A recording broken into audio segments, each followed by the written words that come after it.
In this section, I'm going to go over the second part of narrative, discourse, or the way in which a story is told. There's going to be a lot of terminology in this section, so do your best to follow along. To start, I wanted to go over a few infrequently defined concepts that might show up during our discourse discussion.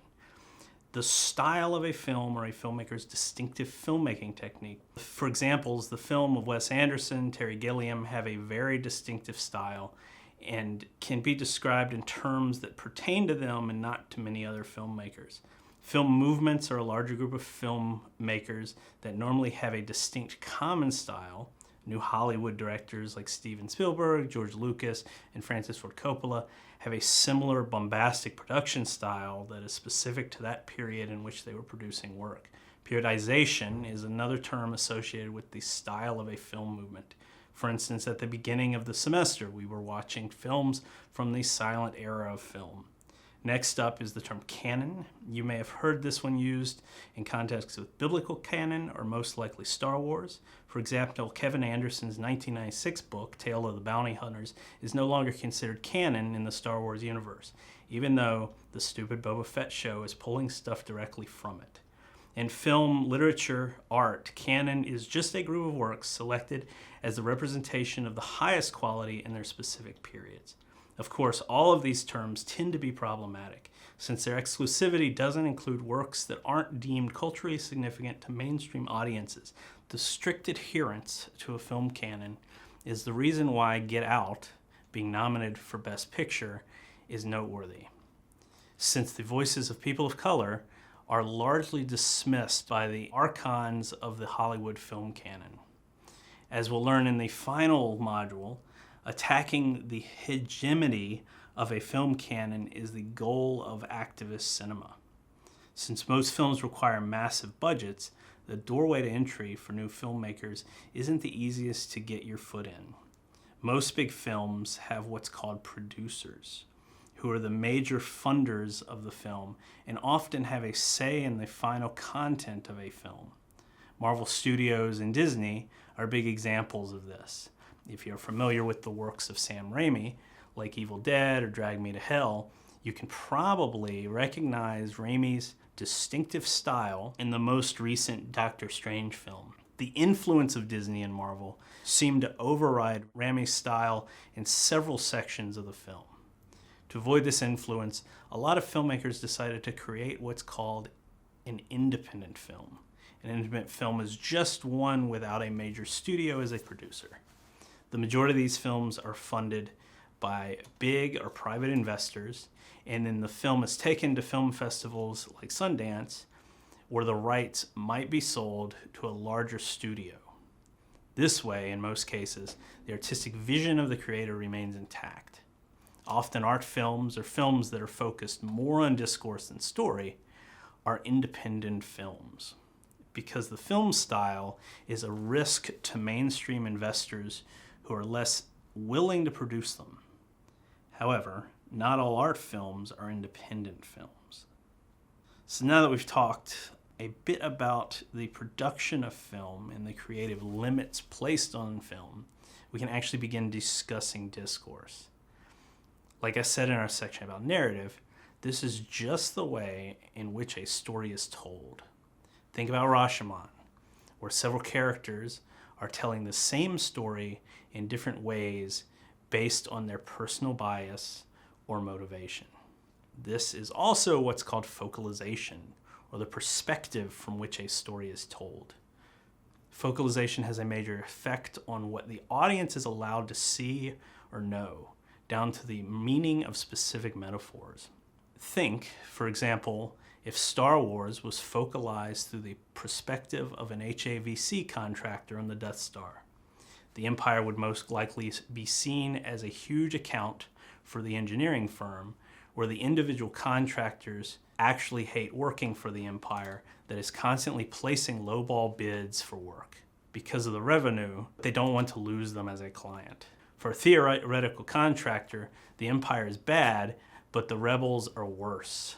Not only did some nobody religious zealot terrorist kill a ton of his coworkers, but they also exposed a flaw in the HAVC system that is most certainly going to result in a flurry of lawsuits against his employer. See how focalization changes the discourse, or how the story is told. The story is the same, but the things that are shown to be important change. Don't get this mixed up with point of view, however. Point of view is literally the point of view of the camera. In most films, this is a third-person limited point of view, meaning we can't hear the character's thoughts. In Rashomon, the scenes with the courtroom are shown in a first-person point of view to show that the audience is serving as the judge of each story. Within a film, you have all sorts of things happening to impart meaning on the events of the story. For instance, I've mentioned the term themes a few times. These are the same as they were in high school. Themes are just general statements of a text meaning or subject.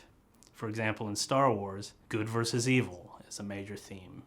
In Raising Arizona, themes include the attainability of the American dream, motherhood, father as a provider, institutional criminality, the haves, the have-nots. Themes shouldn't be the entire point of a discussion, but they can help frame an argument for an audience who has maybe never seen the film. Themes are generally universal concepts that anyone can understand. Within a text, we have all sorts of little things working towards establishing these themes and meanings. Symbols or textual visual metaphors, like the spinning of a top in Inception. The top is a symbol for Cole's dream, a stand-in for the possible redemption arc, and an object that symbolizes his desire to return to his children.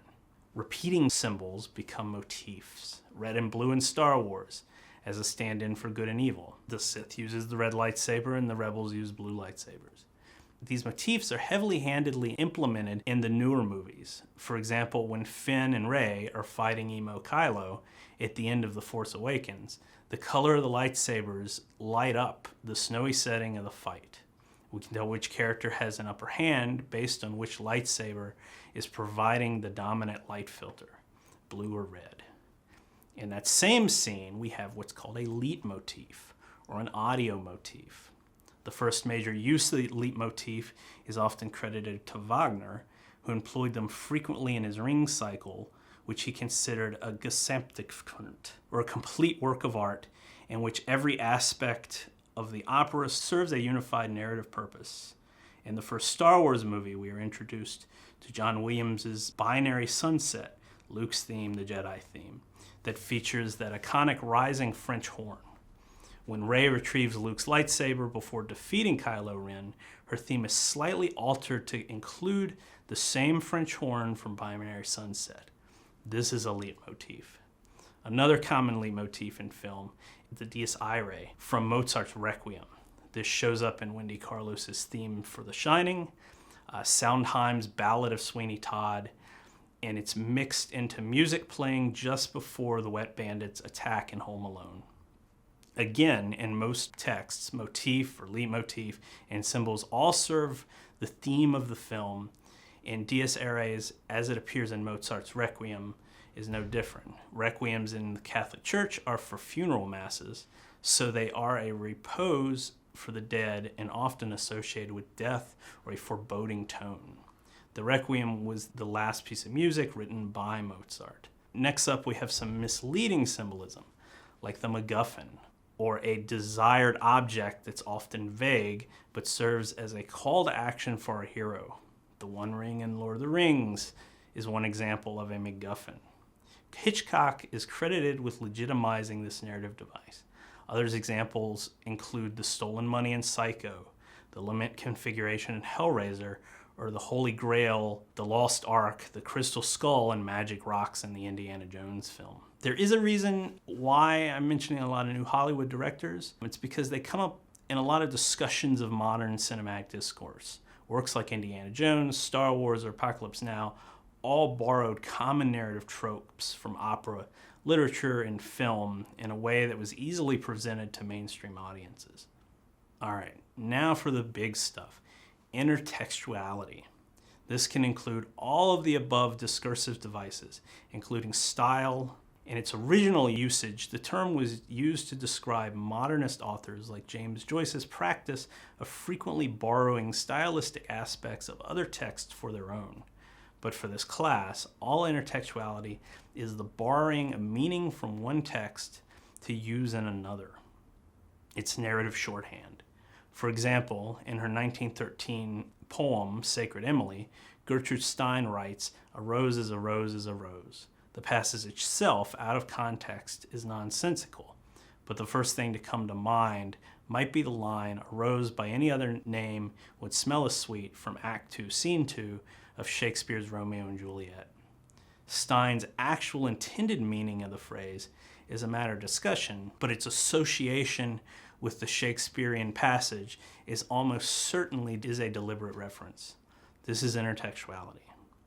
There are two types of intertextuality and a few subcategories that we'll discuss in a minute. The two types are indirect and direct intertextuality. Indirect intertextuality is an unintentional intertextual connection between two texts. For example, it's difficult to make anything creative that hasn't been informed by the creativity of others who came before you. So you could be sampling from things you like unconsciously, or maybe you're using another text to provide meaning to your own without directly referencing the other text. Stranger Things, for instance, uses a ton of indirect intertextuality to reference the nostalgia of its viewers. Often shot composition is framed identical to early movies like E.T., The Goonies, or other teen films from the 1980s. By making the visual aspect of the show like those earlier texts, the filmmaker is borrowing some of the stylistic tonal meaning from those earlier texts. In Raising Arizona, the biblical-sounding language used by High during his dream sequences is indirect intertextuality. He's not specifically quoting the Bible, but his language is reminiscent of it. This is being used to connect Leonard Smalls, the biker, to one of the four horses of the apocalypse in Revelations. Direct intertextuality is more explicit. For example, again, in Raising Arizona, Leonard Smalls' costume is a direct intertextual reference to Mad Max. And Mad Max's kind of dystopian loner, desert biker would have been a well-known image after the popularity of Mad Max Road Warrior and Beyond the Thunderdome, produced 5 years earlier. When we get to Annie Hall later in the semester, when Alvy says, "I feel like I'm standing here with the cast of The Godfather," this is a direct intertextual reference to the fact that Diane Keaton, who plays Annie, played Kay in The Godfather 5 years before Annie Hall. There are a few subcategories of intertextuality.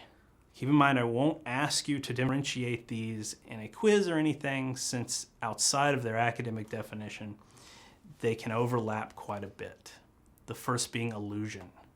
This is a form of indirect intertextuality that calls something into mind without mentioning it explicitly. "A rose is a rose" is an example of an allusion.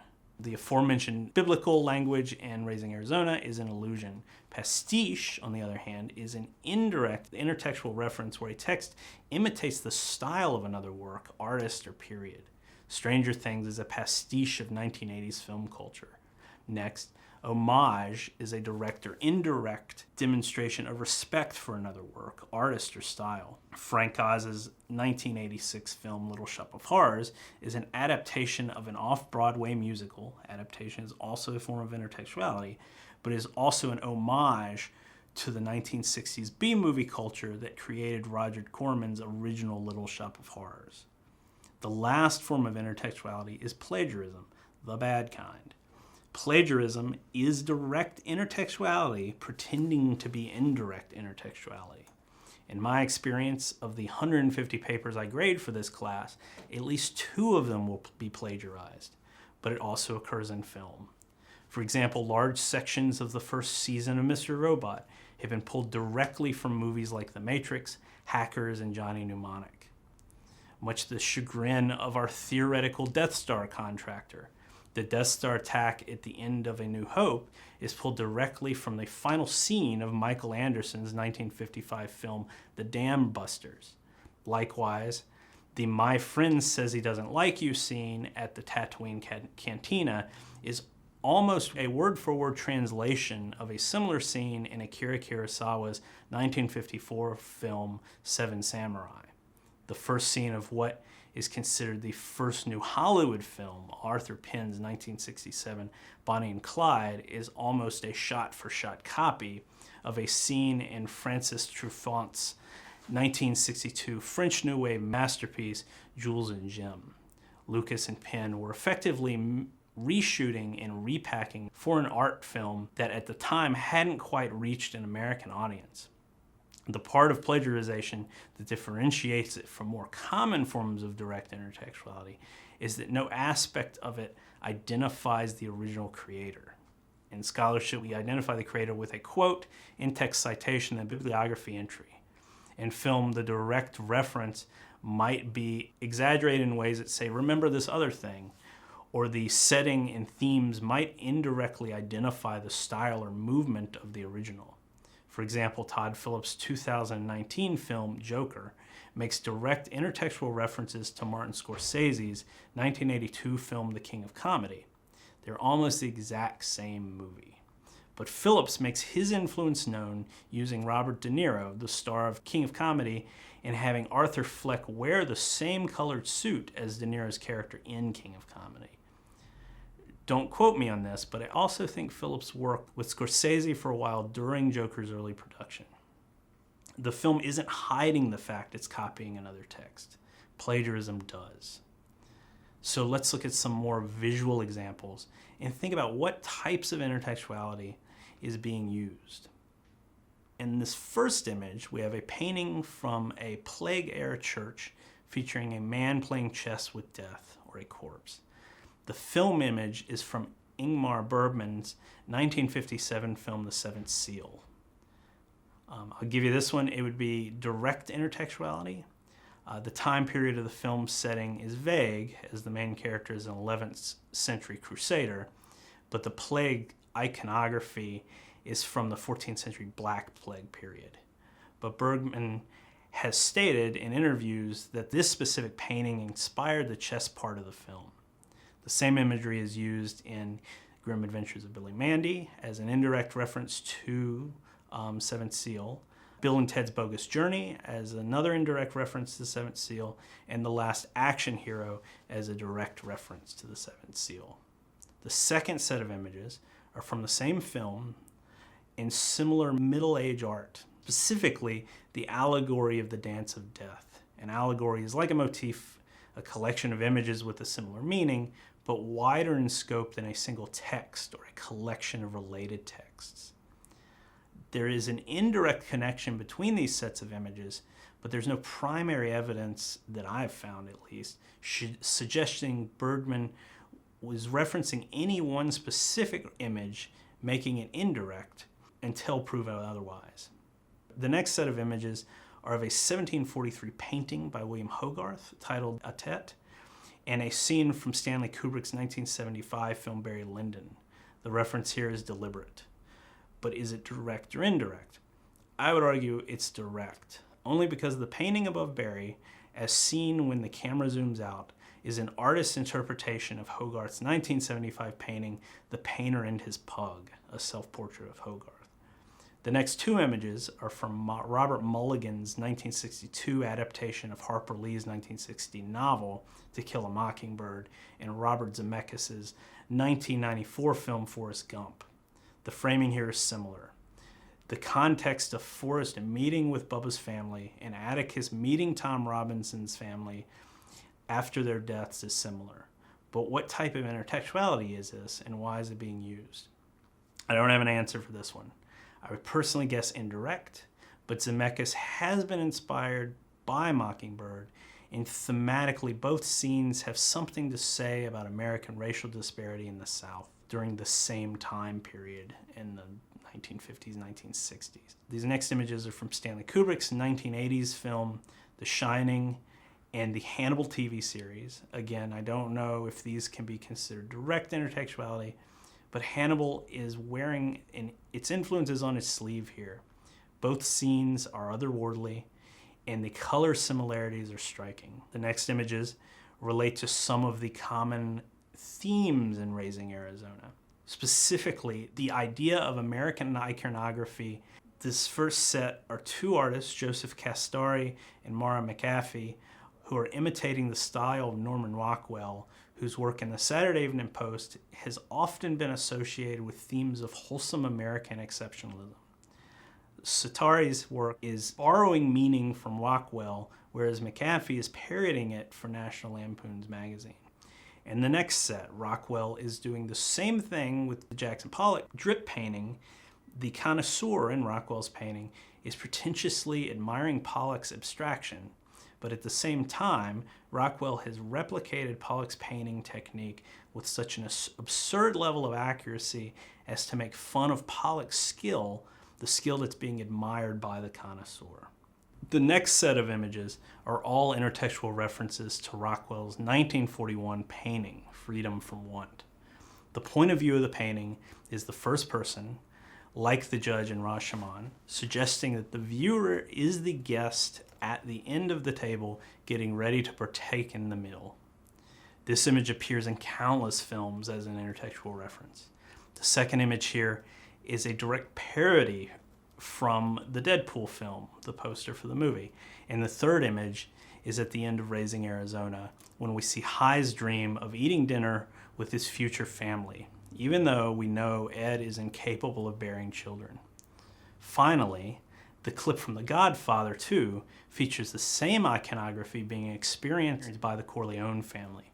In that particular example, the image never stabilizes because the Corleone family represents an unstable bastardization of the American dream, a freedom from want at the expense of human life. If all these images have a melancholy tone to them, you aren't just imagining it. Rockwell's original painting would have reflected this tone as well. Like the previously mentioned Dies Irae, this visual allegory is generally used to impart a feeling of loss or some other family-based ideal that is unattainable.